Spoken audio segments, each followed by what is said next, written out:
Las 1001 páginas, un encuentro radial con la literatura de ayer, de hoy y de siempre. Buenas noches, amigos, bienvenidos a las 1001 páginas, un encuentro radial con la literatura de ayer, de hoy y de siempre. El 4 de mayo de 1969, en una sesión del diario El Tiempo de Bogotá titulada Lecturas Dominicales, se presentó una entrevista al crítico literario uruguayo Ángel Rama. Rama se encontraba en Bogotá porque había venido a dictar un curso sobre literatura latinoamericana en la Universidad Nacional. Lo primero que se le pidió a Ángel Rama en esa entrevista a la que me estoy refiriendo es que haga un breve balance de lo que había sido y lo que había significado el boom literario latinoamericano. A continuación yo daré lectura a la contestación que hizo a esa solicitud Ángel Rama. Cito: hay que empezar por decir que el boom es una operación casi de tipo comercial y publicitario que consistió en un lanzamiento de ciertos nombres al mercado continental e internacional. Pero la verdad es que la creación literaria es anterior al boom, palabra por lo demás absolutamente comercial y no cultural. La mayor parte de los escritores que se dieron a conocer dentro de este fenómeno tenían gran parte de sus obras escritas antes del boom, pero carecían de los suficientes elementos de comunicación para divulgarlas. Así, las principales obras de Cortázar, Carpentier, Rulfo, Onetti son anteriores al boom. Pero veamos, ¿por qué se produjo el lanzamiento? Primero, porque los escritores se volvieron sus propios publicistas. Segundo, por el desarrollo y la reorientación de las editoriales. Tercero, por la inclinación universal hacia la América Latina. Creo que vale la pena analizar esto. Pasó lo de siempre, se proyecta el foco sobre una cierta zona y se empiezan a descubrir cosas que nadie vio hasta que el foco fue proyectado. La Revolución Cubana provoca tal conmoción que coloca el tema latinoamericano en la consideración del mundo entero. Cuando se produce la crisis del Caribe, Cuba, un paisito insignificante, pone el mundo al borde de la guerra atómica. Entonces viene la pregunta: ¿qué pasa en América Latina?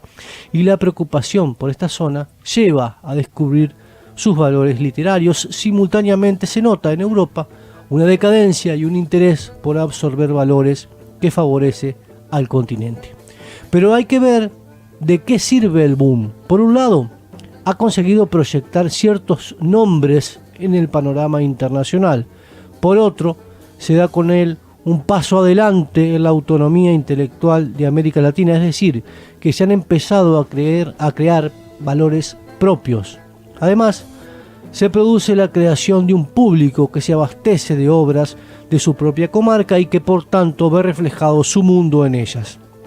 Esto es fundamental para hacer el circuito cultural auténtico que forma la literatura. Creadores que tocan grandes temas que tienen que ver con nuevas vidas, los reflejan, interpretan y les dan sentido. Hay otra parte positiva, el desafío.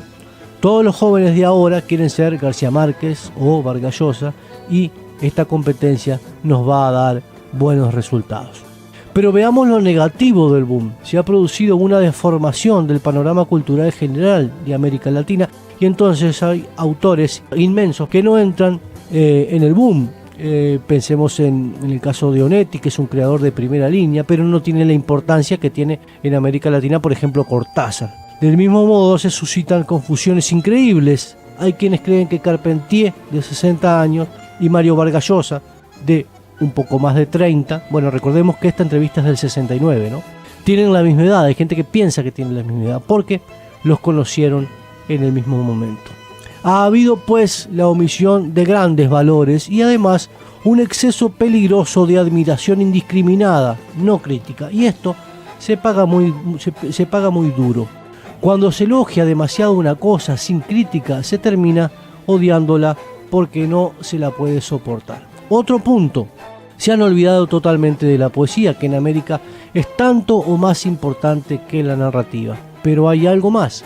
Esta gran narrativa tiene un gran problema, que es el de tratar de expresar todo un continente bajo una cultura determinada. Entonces, ocurre que si estos escritores siguen representando sus zonas, cumplen una función de creación cultural, pero a la medida en que se produzca una enajenación derivada del incorporarse a las demandas de otras culturas, pueden transformarse en la cosa peor del mundo. Este es el gran riesgo que se juega con el lanzamiento de estos escritores fuera del continente. Me pareció interesante leer esto del año 69, en pleno boom, hoy tantos años después. Hagamos aquí la primera y en este caso única pausa de la sesión Las 1001 páginas y luego regresamos con una lectura vinculada directamente a algunos de los aspectos referidos aquí por Ángel Rama en esta entrevista para el diario El Tiempo de 1969. Ya regresamos. Continuamos, amigos, en Las 1001 páginas. Estamos en esta entrevista con Ángel Rama, una entrevista que yo creo que no tiene desperdicio, y desde aquí iré abordando en futuros programas otros aspectos que me parecen importantes compartirles. Pero bueno, reparemos ahora en un aspecto referido en la lectura de hoy, porque muchos de los escritores del boom literario latinoamericano han sido trabajados aquí en diáspora, aquí en el ICE, literariamente textos de Cortázar, de Vargas Llosa, de Rulfo, de García Márquez, en fin.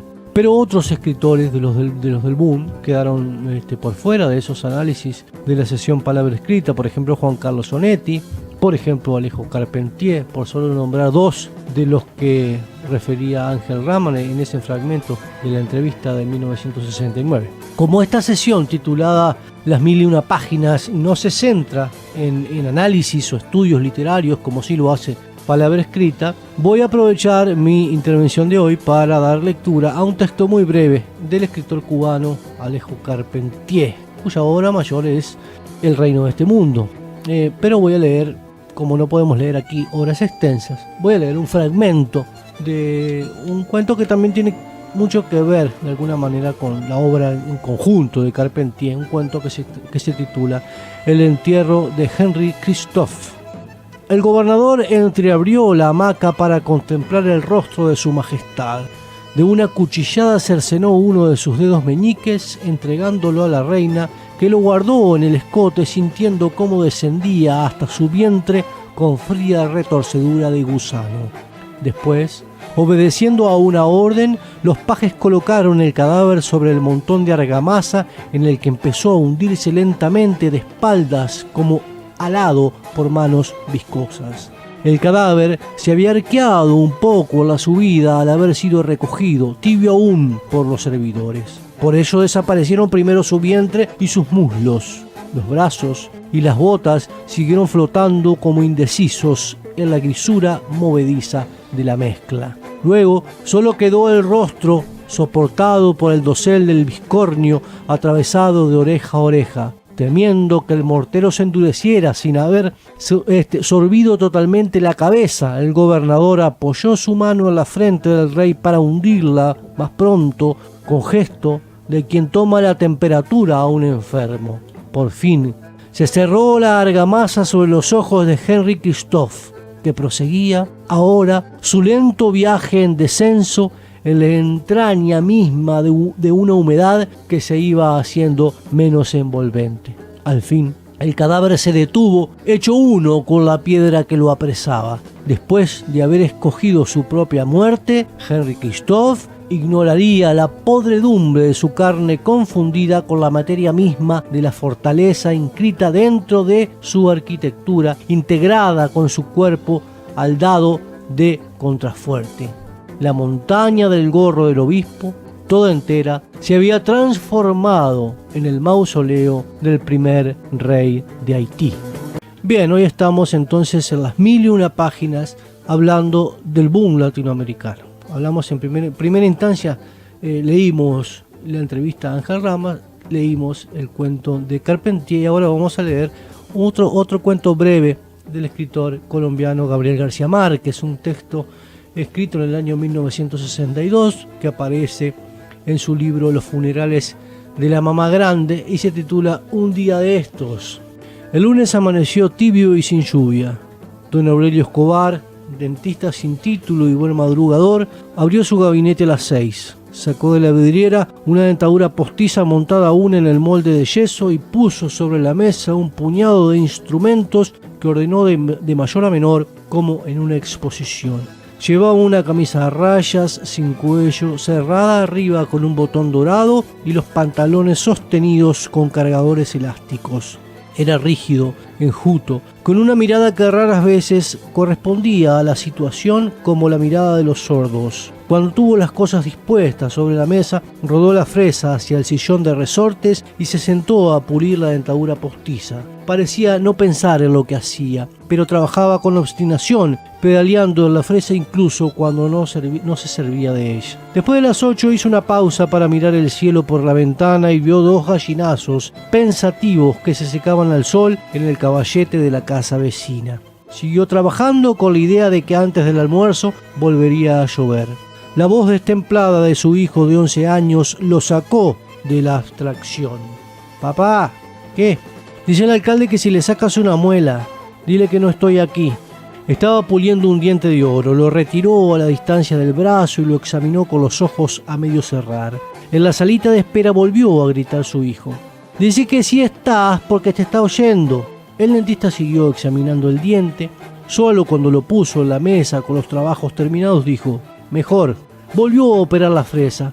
De una cajita de cartón donde guardaba las cosas por hacer, sacó un puente de varias piezas y empezó a pulir el oro. «Papá, ¿qué?» Aún no había cambiado de expresión. «Dice que si no le saca la muela te pega un tiro». Sin apresurarse, con un movimiento extremadamente tranquilo, dejó de pedalear en la fresa, la retiró del sillón y abrió por completo la gaveta inferior de la mesa. Allí estaba el revólver. «Bueno», dijo, «dile que venga a pegármelo». Hizo girar el sillón hasta quedar de frente a la puerta, la mano apoyada en el borde de la gaveta. El alcalde apareció en el umbral. Se había afeitado la mejilla izquierda, pero la otra, hinchada y dolorida, tenía una barba de 5 días. El dentista vio en sus ojos marchitos muchas noches de desesperación. Cerró la gaveta con la punta de los dedos y dijo suavemente: «Siéntese». «Buenos días», dijo el alcalde. «Buenos», dijo el dentista. Mientras servían los instrumentos, el alcalde apoyó el cráneo en la cabeza de la silla y se sintió mejor. Respiraba un olor glacial. Era un gabinete pobre, una vieja silla de madera, la fresa de pedal y una vidriera con pomos de loza. Frente a la silla, una ventana con una cancel de tela hasta la altura de un hombre. Cuando sintió que el dentista se acercaba, el alcalde afirmó los talones y abrió la boca. Don Aurelio Escobar le movió la cara hacia la luz. Después de observar la muela dañada, ajustó la mandíbula con una cautelosa presión de los dedos. «Tiene que ser sin anestesia», dijo. «¿Por qué?» «Porque tiene un absceso». El alcalde lo miró a los ojos. «Está bien», dijo, y trató de sonreír. El dentista no le correspondió. Llevó a la mesa de trabajo la cacerola con los instrumentos servidos y lo sacó del agua con unas pinzas frías, todavía sin apresurarse. Después rodó la escupidera con la punta del zapato y fue a lavarse las manos en el aguamanil.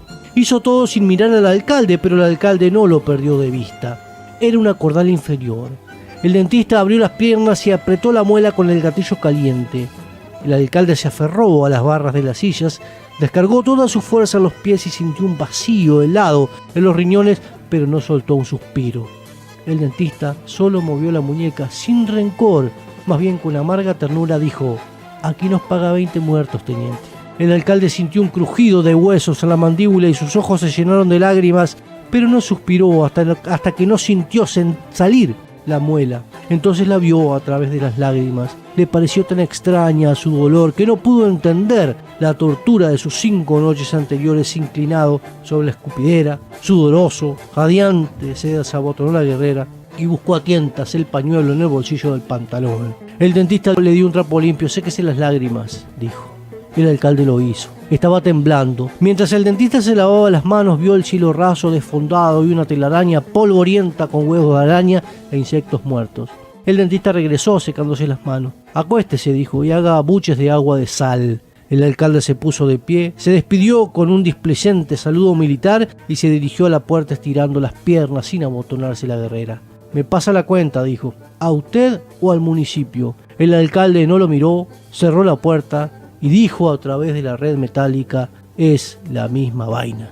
Los elegidos del Parnaso, nuestra habitual lectura de los mejores poetas de todos los tiempos. Bienvenidos oyentes a una nueva entrega de Los Elegidos del Parnaso, una lectura de los mejores poetas de todos los tiempos. Hoy leeré del poeta argentino Oliverio Girondo, uno de los grandes poetas argentinos, 1967, dos poemas. En este caso voy a dividir la sesión Las Voces del Parnaso en dos, así que en esta instancia leeré uno de los poemas y regresaré luego para leer el otro. El primero se titula Los amantes.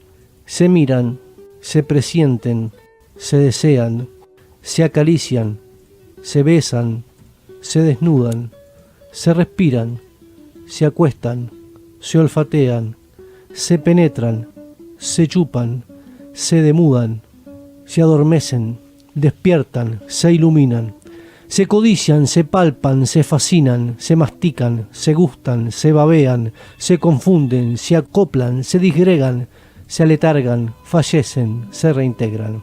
Se distienden, se enarcan, se menean, se retuercen, se estiran, se caldean, se estrangulan, se aprietan, se estremecen, se tantean, se juntan, desfallecen, se repelen, se enervan, se apetecen, se acometen, se enlazan, se entrechocan, se agazapan, se apresan, se dislocan, se perforan, se incrustan, se acribillan, se remachan, se injertan, se atornillan, se desmayan, reviven, resplandecen, se contemplan, se inflaman, se enloquecen, se derriten, se sueldan, se calcinan, se desgarran, se muerden, se asesinan, resucitan, se buscan, se refriegan, se rehuyen, se evaden y se entregan. Seguimos entonces, amigos, aquí en Las Voces del Parnaso. Recordemos que hoy estamos con el poeta argentino Oliverio Girondo. Su obra es muy recomendable realmente. Yo he elegido dos de los poemas más conocidos de Girondo, Los amantes, y en este caso voy a leer Espantapájaros, quizás el poema más conocido. Se popularizó mucho con la película El lado oscuro del corazón, ustedes seguramente la recuerdan. Espantapájaros. No sé, me importa un pito que las mujeres tengan los senos como magnolias o como pasas de higo, un cutis de durazno o de papel de lija. Le doy una importancia igual a cero al hecho de que amanezcan con un aliento afrodisíaco o con un aliento insecticida. Soy perfectamente capaz de soportarles una nariz que sacaría el primer premio en una exposición de zanahorias, pero eso sí, y en esto soy irreductible. No les perdono bajo ningún pretexto que no sepan volar. Si no saben volar, pierden el tiempo las que pretenden seducirme. Esta fue y no otra la razón de que me enamorara tan locamente de María Luisa. ¿Qué me importaban sus labios por entregas y sus encelos sulfurosos? ¿Qué me importaban sus extremidades de palmípedo y sus miradas de pronóstico reservado? María Luisa era una verdadera pluma. Desde el amanecer volaba del dormitorio a la cocina, volaba del comedor a la despensa. Volando me preparaba el baño, la camisa, volando realizaba sus compras, sus quehaceres. Con qué impaciencia yo esperaba que volviese volando de algún paseo por los alrededores. Allí lejos, perdido entre las nubes, un puntito rosado. María Luisa, y a los pocos segundos ya me abrazabas con sus piernas de pluma para llevarme volando a cualquier parte. Durante kilómetros de silencio planeábamos una caricia que nos aproximaba al paraíso. Durante horas enteras nos anidábamos en una nube como dos ángeles y de repente, en tirabuzón, en hoja muerta, el aterrizaje forzoso de un espasmo. Qué delicia la de tener una mujer tan ligera, aunque nos haga ver de vez en cuando las estrellas. Qué voluptuosidad la de pasarse los días entre las nubes, la de pasarse las noches de un solo vuelo después de conocer una mujer etérea. ¿Puede brindarnos alguna clase de atractivo una mujer terrestre? ¿Verdad que no hay diferencia sustancial entre vivir con una vaca o con una mujer que tenga las nalgas a 78 centímetros del suelo? Yo, por lo menos, soy incapaz de comprender la seducción de una mujer pedestre. Y por más empeño que ponga en concebirlo, no me es posible ni tan siquiera imaginar que pueda hacerse el amor más que volando.